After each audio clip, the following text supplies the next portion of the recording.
নমস্কার বন্ধুরা, আমার রান্নাঘর চ্যানেলে আপনাদের স্বাগত জানাই। আজকে বানাবো চিংড়ি ভাপা। সেই জন্য প্রথমে 1 চামচের মতন হলুদ গুঁড়ো, 1 চামচ নুনটা চিংড়ি মাছের মধ্যে আমরা দিয়ে নিলাম। এদিকে আমি 2 চামচের মতন সাদা সর্ষে, 2 চামচ কালো সর্ষে, 3 চামচ পোস্ত, 6টার মতন কাজু, 1 চামচ কালো জিরে, 4টের মতন কাঁচা লঙ্কা আর সামান্য পরিমাণে নুন দিয়ে এটাকে আমরা ভালোভাবে একটা পেস্ট বানিয়ে নিয়েছি। এবার এই পেস্টটাকে আমরা চিংড়ি মাছের মধ্যে নিয়ে নিলাম।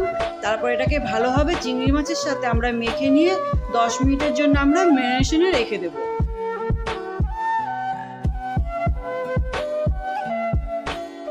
আমার 10 মিনিট হয়ে গেছে, তাই আমি এখানে 6 চামচের মতন সর্ষের তেল, 1 চামচ চিনি আর 1 চামচ নুনটা দিয়ে নিলাম। দিয়ে নিয়ে ভালোভাবে মেখে আমরা সাইড করে দিয়েছি। এদিকে আমার ফ্রাইং প্যানে জলটা গরম হয়ে গেছে, তাই আমি কলা পাতাগুলোকে এই গরম জলটার মধ্যে একটু গরম করে নিচ্ছি, যাতে মোড়াবার সময় আমাদের এই কলা পাতাটা ভেঙে না যায়। আমরা যে চিংড়ি মাছটা রেডি করে রেখেছিলাম সেটা আস্তে আস্তে কলা পাতাটার মধ্যে দিয়ে দিচ্ছি।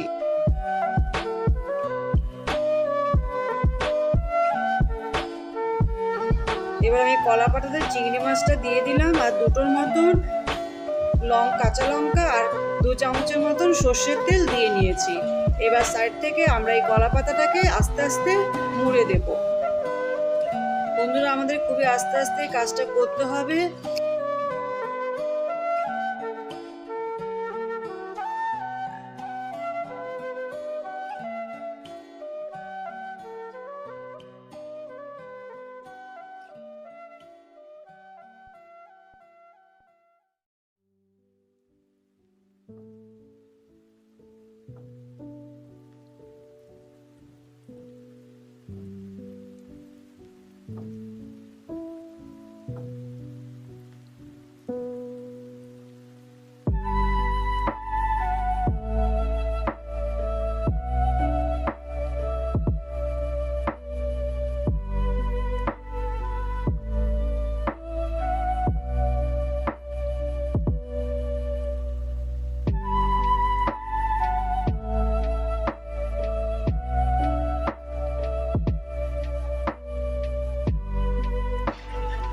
আমার এদিকে কড়াইটা গরম হয়ে গেছে, তাই আমি 1 চামচের মতন সর্ষের তেল দিয়ে নিলাম।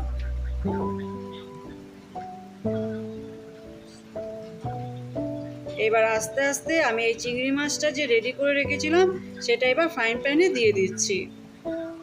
এটাকে আমাদের আস্তে আস্তে করতে হবে লো ফ্লেমে, আর এটাকে আমরা ঢাকনা দিয়ে ঢেকে রেখে দেবো প্রায় 15 মিনিটের মতন। আর আমাদের একটু ঢাকনাটা খুলে খুলে দেখতে হবে নিচটা কতটা ভাজা হয়েছে। আমার 15 মিনিটের মতন হয়ে গেছে, তাই আমি ঢাকনাটা খুলে নিয়েছি। এবার এটাকে উল্টে দিলাম। দেখুন বন্ধুরা, এই দিকটা প্রায় কলা পাতাটা ভাজা ভাজা হয়ে গেছে।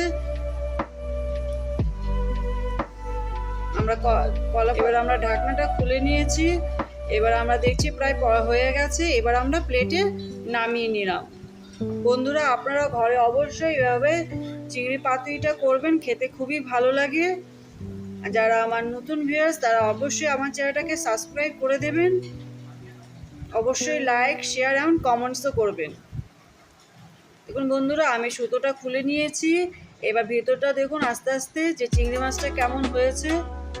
আপনারা অবশ্যই এভাবে চিংড়ি মাছটা ঘরে করবেন এবং কমেন্টসে আমাকে জানাবেন কেমন হয়েছে। এবার এর উপরেও আমি আরো 2 চামচের মতন তেল দিয়ে নিলাম, সর্ষের তেল। আবার এটাকে ঢাকা দিয়ে বন্ধ করে দিচ্ছি, কেন কি এটা আবার ঢাকনা দিয়ে ঢেকে রাখবো, তাহলে ওই যে কাঁচা সর্ষের তেলের একটা সুন্দর গন্ধ বেরিয়ে আসবে খাওয়ার সময়। বন্ধুরা, আজকে আমি এভাবেই চিংড়ি পাতুরিটা শেষ করছি। আবার একটা নতুন ভিডিওতে আপনাদের সাথে দেখা হবে।